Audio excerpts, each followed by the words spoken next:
Explore fear versus calling through Monsters, Inc., trusting God for true fulfillment. Remember Monsters, Inc.?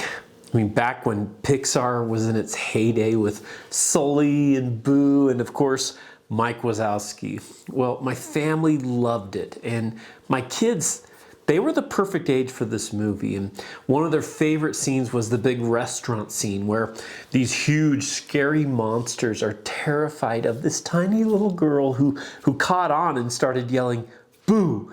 as the monsters ran chaotically, terrified in every direction.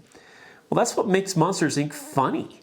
It's because you have these huge, scary monsters who don't recognize that they're not in danger. They're not supposed to be afraid of a tiny, harmless girl. Actually, an entire civilization of monsters has learned to live by lies, and they've forgotten who they are. Ultimately, they're living out of their fear rather than who they are called to be. Well, it's not unlike followers of God, where we can act just like foolish monsters running from a little girl when we become overwhelmed by fear, rather than trusting in who we are in Christ.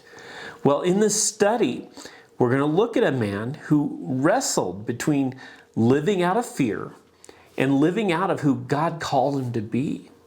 And what we'll learn from his example is that when we live out of our calling, we find rest and life.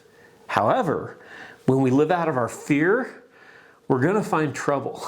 So if we're going to follow the Lord and really learn to live by His truth and have life to the fullest, we need to live out of our calling, not out of our fear.